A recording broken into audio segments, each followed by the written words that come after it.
Hi everyone, it's me Krista. Welcome back to my channel if you've been here before. If not, welcome for the very first time to my little art corner here on YouTube. Today we are doing prompt number 20 for Inktober, which happens to be coral. Today I'm using a 4x4 Strathmore artist tile. It's a very smooth paper, probably bristleborn. And we are just going to be using a bunch of different colored markers, because when I think of coral, I think of bright, fun colors, and that's what I wanted to do. I got my basic sketch in using a BIC Mechanical Pencil, and right now I am just going to be going with a bunch of different colored markers, doing greens, yellows, and blues. Nice little variety. For the background, I am doing a darker blue around the edges of the coral at this moment, and then using a brighter blue, lighter one, sorry, that's on the other side of it. That's known as Kuretake-Zig Brushables markers that came in the May 2019 sketch box. I forgot how much I actually enjoyed using these. They blend out each other well, and all of the colors that came in that set worked together really nicely. I'm using the darker blue that's on that Kuretake-Zig Brushables marker to help get some of the darker shading in on the coral right now. At first, I'm just doing some really loose color blocking and kind of shading throughout that. This just changed a little bit, because I do end up pulling in stuff to make them look more separated, more defined, such as a yellow Sharpie, that's a paint marker, a white Sharpie that is also a paint marker, and a white gel pen. I also pull in some black liners later to help define each piece a little bit more than what it's looking at right now. At the beginning, I am trying to avoid using black liners because I originally wanted it to look a little painterly, but that changes the further on I go, because I realized that I really needed the definition, otherwise it looks a little too smooshy when we need it to look more defined and veiny and jagged.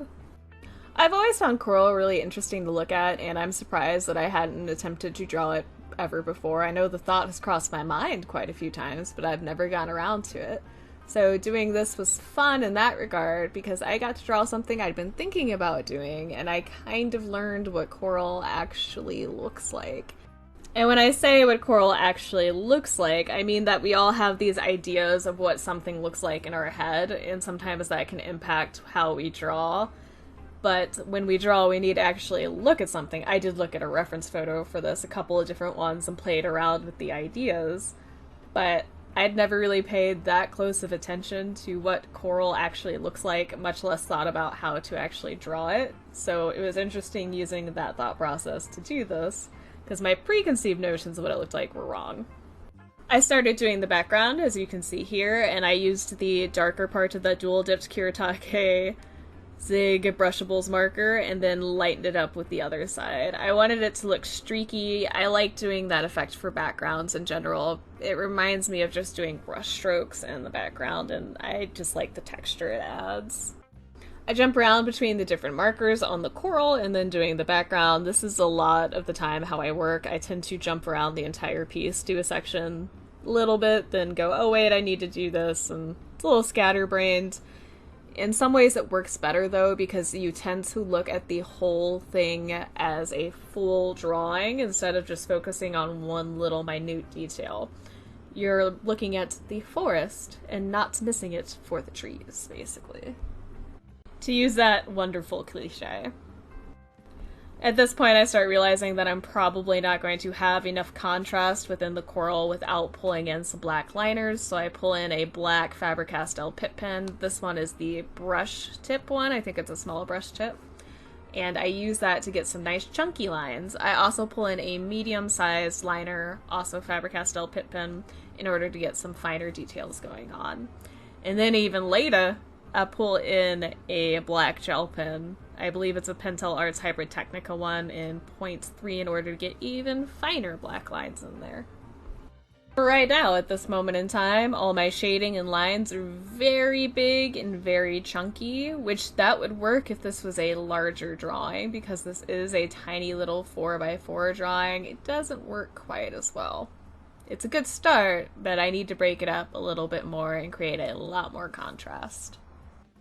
I decided that I wanted to do some little white circles in the background. I think in my brain they're supposed to look like bubbles, so I'm using my white Sharpie paint pen to get those in there. Some of them do end up looking a little bit more blue than white because of the blue background we already have going on. I start bringing in my yellow paint marker Sharpie a little bit more just to bring back in some more of that yellow. I wanted to make sure that I had some yellow showing in the coral. I also add more lines and more colors into the coral as I go, just switching between the different markers, pens, and acrylic paint markers that we got going on. Originally, for the area underneath the coral, I was just going to do a pebble or sand effect, so I start pulling in some gray markers, a couple of the blues that we've already used, and then a little bit of black. At this point, I just stipple all of those different colors together in that area. You can't see the lightest gray because of how my camera is set up, but believe me, it's there. You can see me furiously stippling. Then there's the lighter blue, then the darker blue, then I pull in a medium gray. And I keep on stippling here for quite a while, apparently. After I get some of these base layers in for the stippling, I do pull in the lighter blue as I wash over it, because I realized without the wash of that blue, it didn't look like it was part of the actual drawing. It needed that to feel like it was included, and to make it also look like it was underwater. After that wash with that lighter blue, I bring in the black brush pen we talked about earlier to bring in some nice dark points and to add a little bit more texture and some shading to the, for now, stones. I also use it to line around the mound area, and then I pull in the white gel pen to add some highlights to that whole thing. I adjust some of my circles I have in the background just to make them a little bit brighter. And then I pull in the black brush pen in order to add some really thick defined lines around everything, and then I go over those with a white gel pen just to help them stand out a little bit more from everything else. It's around this point that I realize that my coral just doesn't have quite enough lines going through it. It was kind of bleeding together a lot between the different sections, so I decided to bring in my white gel pen and make some even smaller lines. I repeat these steps with that black gel pen we mentioned earlier and the smaller Faber-Castell Pitt pen that we talked about earlier. Because the drawing is so small, I want to create a lot of small lines and have there be some very defined contrast between the whites and the blacks.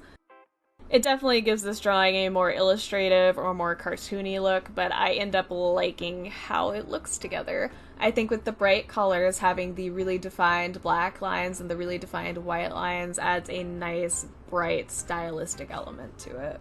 Makes the colors stand out a lot more too.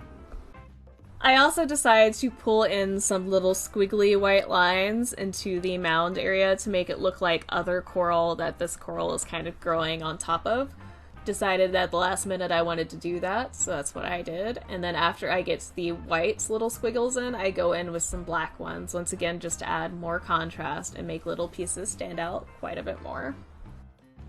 So at this point I'm just adding in those final little touches. And with that, this drawing and therefore this video is pretty much done. If you liked it, please hit that like button. If you have any comments, questions, feelings, concerns, or you want to let me know how your Inktober is going, let me know all about that in the comment section down below. If you want to see more videos like this, I'm going to be doing Inktober projects every day for the month of October. Please feel free to subscribe if you want to see that. As always, thank you so much for taking the time out of your busy day or night to watch this video and listen to me ramble. I greatly appreciate it. I look forward to hearing from you guys soon, and you will definitely be hearing from me soon. Bye, everybody!